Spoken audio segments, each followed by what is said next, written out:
The Lookalike. I've hunted the same ridge system in the Cascades for 31 years now. I know it the way you know your own property. Every drainage, every game trail, every place that elk bed down when the weather turns. My son Jake started coming with me when he was 14. He's 32 now. We've done this together 18 seasons. What I'm going to tell you happened 4 years ago. Jake was set up on the eastern face of the ridge, maybe 600 yards from my position. We had split up at first light the way we always do, to cover more ground, then agreed to meet back at camp by noon if neither of us had tagged out.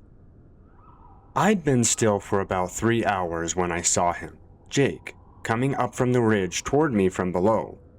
His orange vest, his pack, his rifle slung the same way he always carries it, barrel down, left shoulder. His walk. I know my son's walk the way I know my own name. Recognized it at 400 yards without thinking twice. I watched him climb for a minute. Something made me reach for my radio. I don't know what made me do it. Nothing felt wrong exactly. Just a pull toward the radio that I didn't question. I keyed it and said his name. He answered immediately from the radio. His voice, clear signal, and no delay.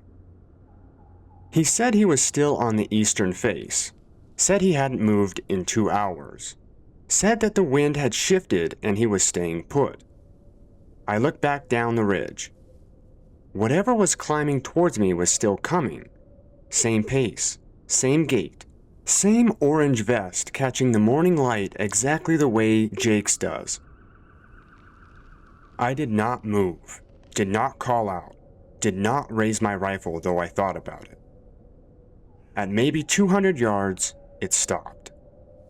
Just stopped, mid-stride, 1 foot slightly ahead of the other, in a way that no person stands naturally. It stood there for what felt like a very long time, but probably was 30 seconds. Then it turned, not the way a person turns, pivoting on a foot, but all at once, the whole body rotating without the mechanics of turning. Then it went back down the ridge the way it came. I watched it until it vanished into the timberline. Jake came over the radio 10 minutes later asking if I'd seen anything. I said no. We met back up with each other at camp around noon. I looked at him across the fire for a long time before I said anything. I asked him if he'd left his position at any point that morning. He said no, and asked why. I said no reason. I've never told him what I saw on that ridge. He still hunts with me every season. I still watch him when he moves through timber, checking, without meaning to, that the mechanics are right, that the turning happens the way it's supposed to happen. So far, they always have. I check anyway.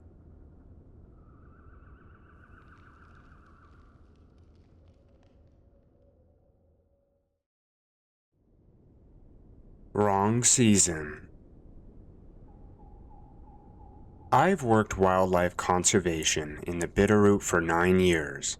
My job puts me in contact with hunters constantly during the season, checking licenses, verifying tags, making sure everyone in the backcountry is where they're supposed to be and doing what they're supposed to be doing.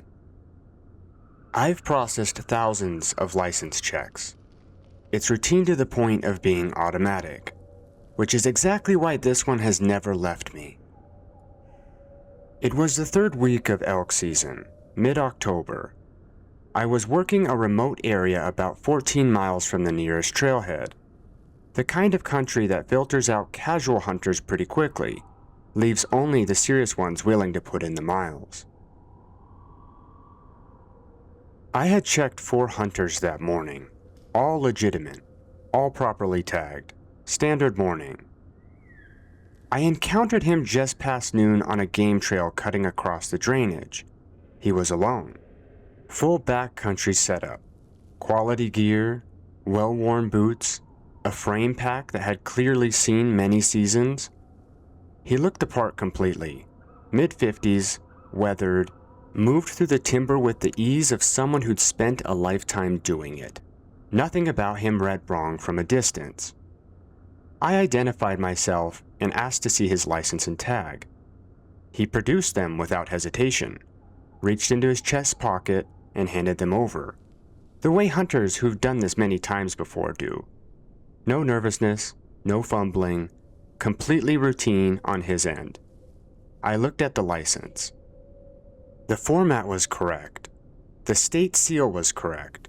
His name, his address, his hunter education number, all present, all properly formatted. My eyes moved to the issue date the way they always do, checking that the license was current for this season. The issue date was October 14th.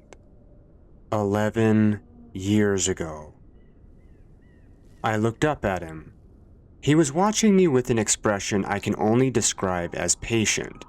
The way someone looks when they're waiting for you to finish a task they've seen completed many times before. I looked back at the license. Same date, same year, 11 years prior. I asked him when he'd purchased his license. He said this season, same as always. Said he'd bought it at the sporting goods store. I asked him to confirm his name. He said it. I knew that name. Not from the license in hand, from a missing persons report I'd read during a briefing 3 seasons earlier.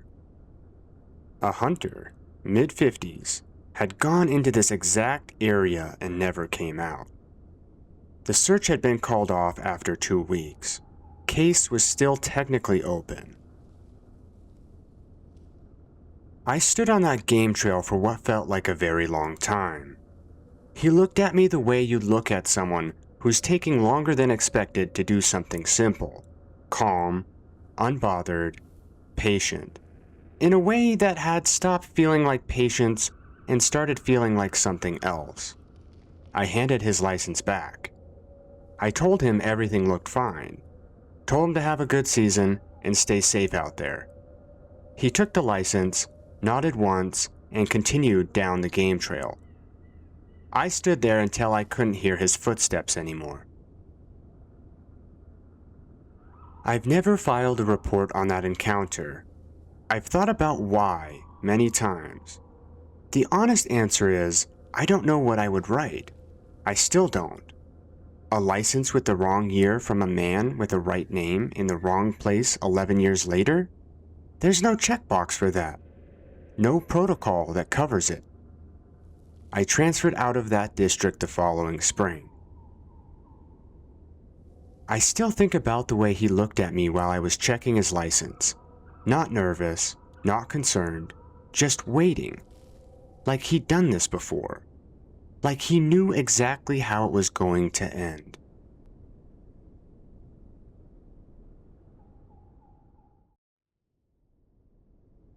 The Campfire Guest. I want to start by saying I know the rule. Every experienced backcountry hunter knows it. You don't invite strangers into your camp. You're polite, you're neighborly, you point them towards water or a trail if they need it, and then you send them on their way. You don't share your fire with someone you don't know 14 miles from the nearest road. I broke the rule once. I've thought about why many times. The honest answer is he didn't feel like a stranger. That's the part I keep coming back to. He felt familiar in a way I couldn't account for, like running into someone from your hometown in an airport, that immediate ease of shared context. I felt it the moment he walked into the edge of my firelight, and I've spent 4 years trying to understand where that feeling came from. It was the second night of a solo mule deer hunt in the Sangre de Cristo Range, southern Colorado. I'd made camp in a protected draw about 11 miles in, good shelter, and reliable water nearby.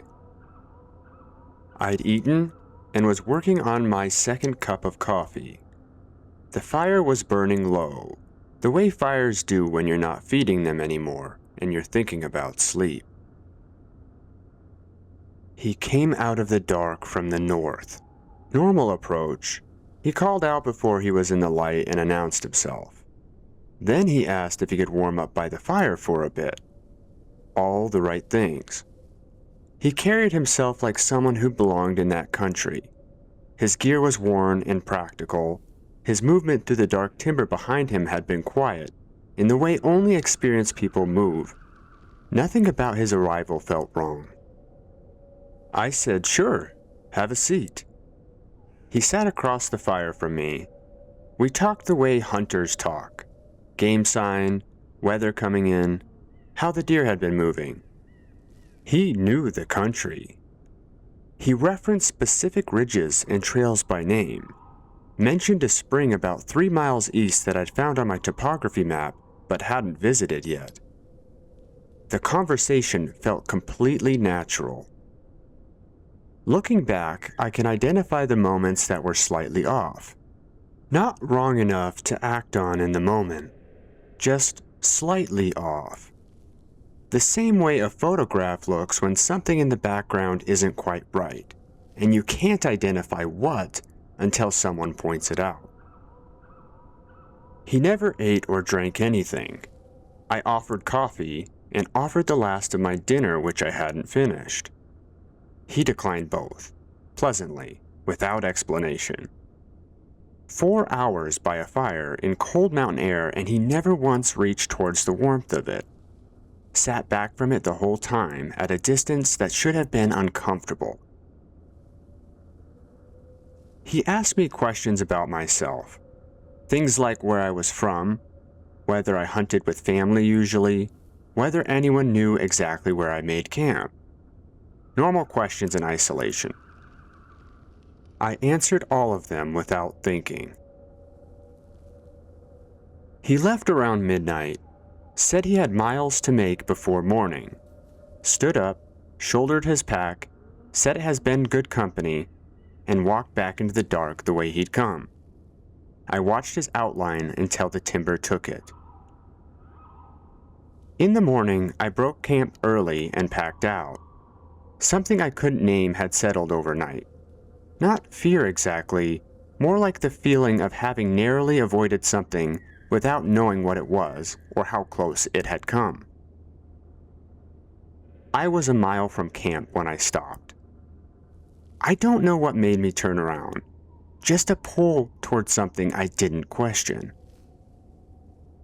I looked back at my boot prints in the soft ground leading away from camp.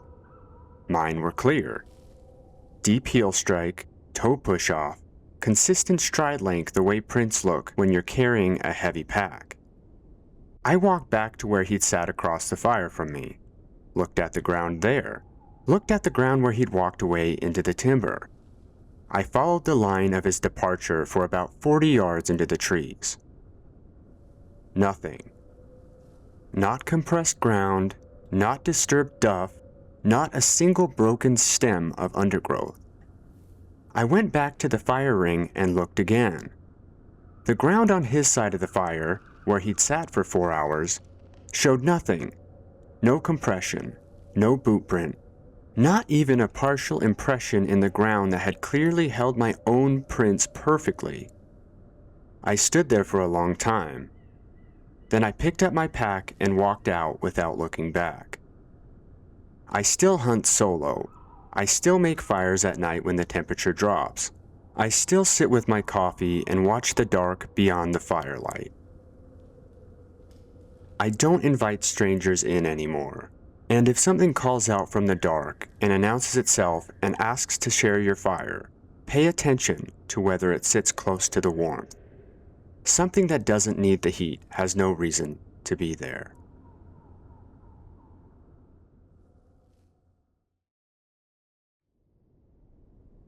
The Treeline Walker. There were 3 of us, me, my cousin Derek, and our friend Paul, who's been hunting with us since we were all in our 20s. We've done this trip every October for 8 years running. Same general area in the Selkirk Range in northern Idaho. The same base camp spot near a creek we found the third year and never told anyone else about. It's our spot. I tell you that because I want you to understand we know that camp. We know what it looks like at night, what sounds belong there, and what the tree line looks like in the dark from the fire. After 8 years, you stop really looking at it consciously. It just becomes the background. Which is why it took us 3 nights to notice him. The first night, Derek mentioned it almost as an aside.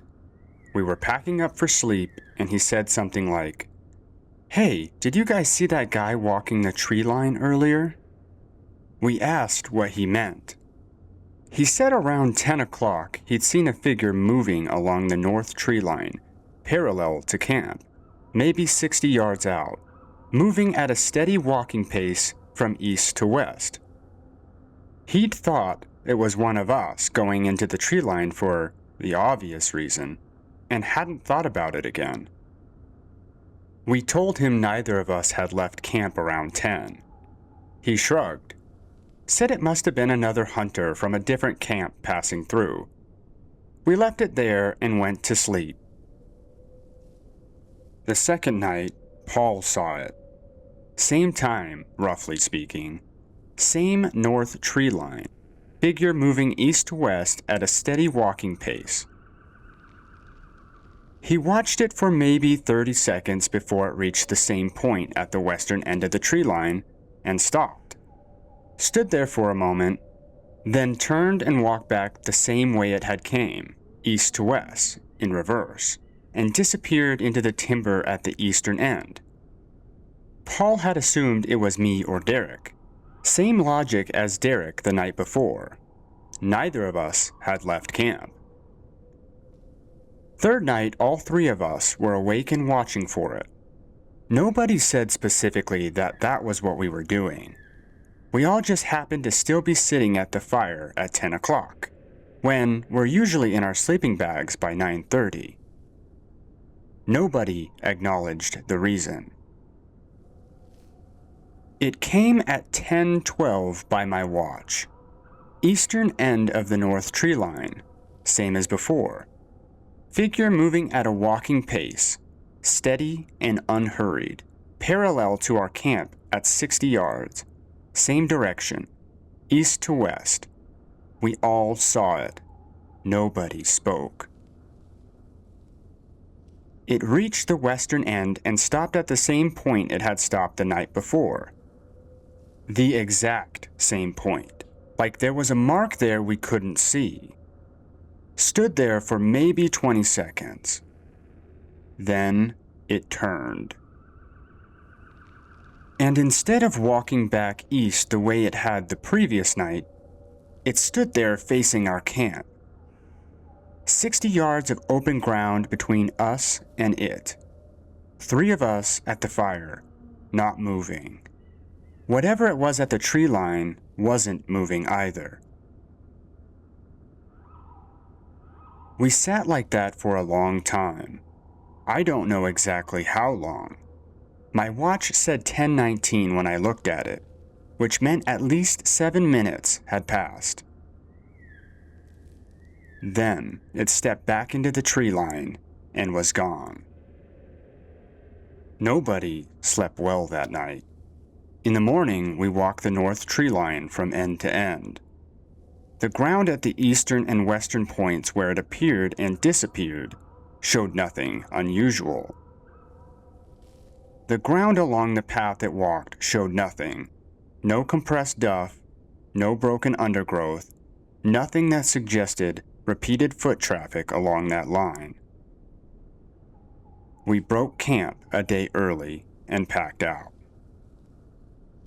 We've talked about it since then, the 3 of us, about a year later, after enough time had passed that it felt possible to discuss without the feeling coming back too strong.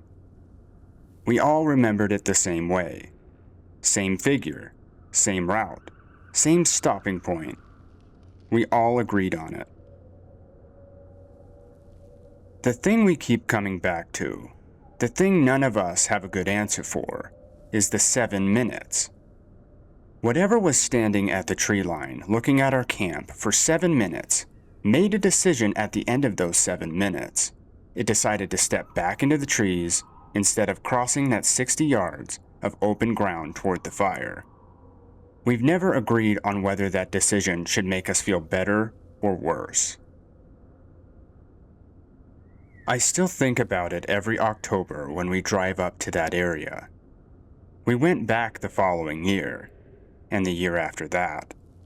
We still go every season.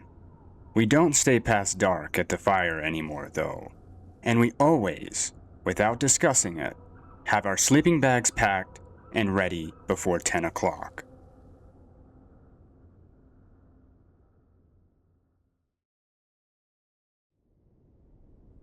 Calling your name. I need to say something before I start. My sister Claire died 3 years ago before this happened.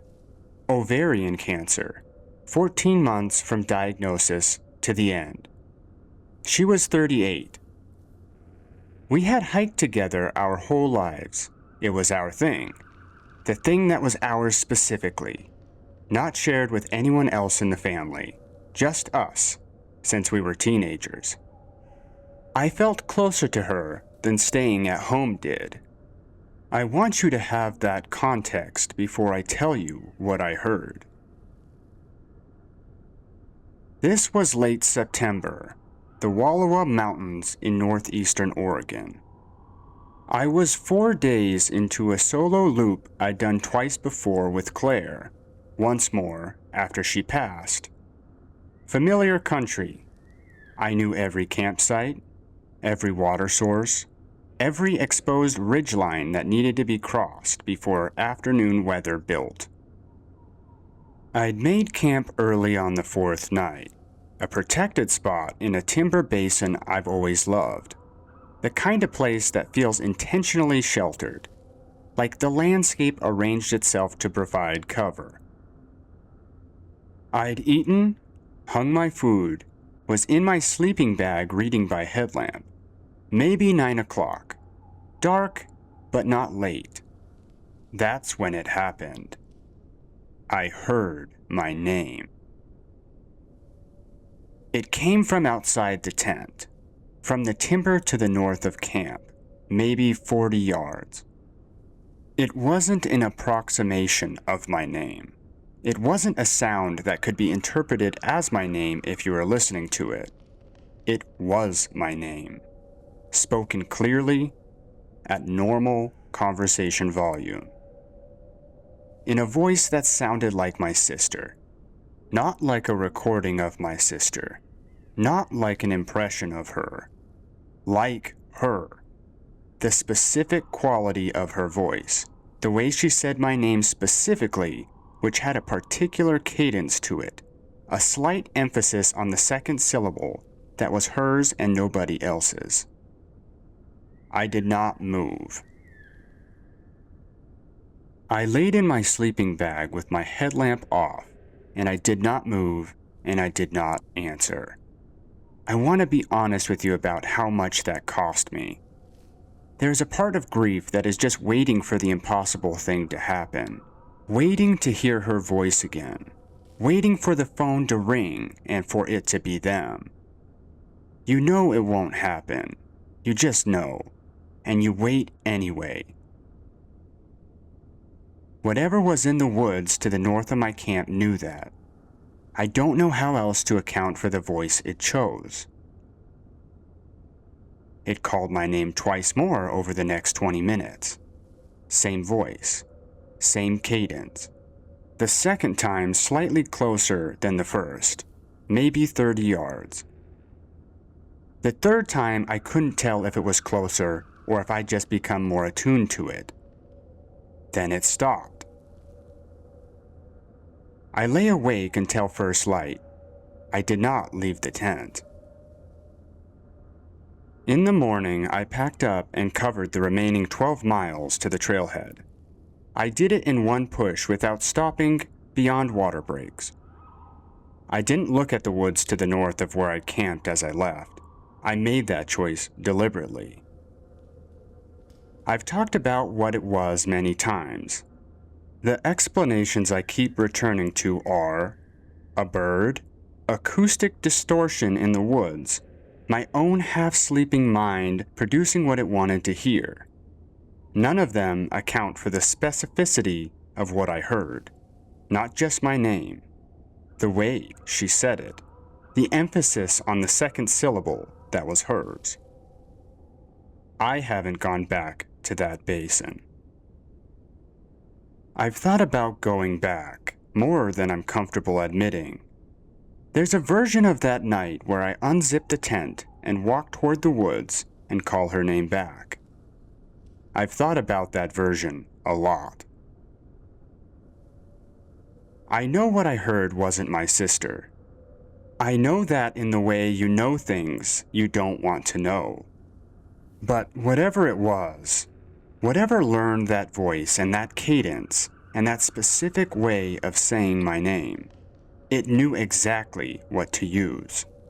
And it knew to keep calling until I almost answered. The almost is the part that stays with me. I still hike alone. I still go back to the Wallowas. Different basin now, different route. I still listen for it though. In the dark, when the timber settles and the camp goes quiet. I hate that I still listen for it.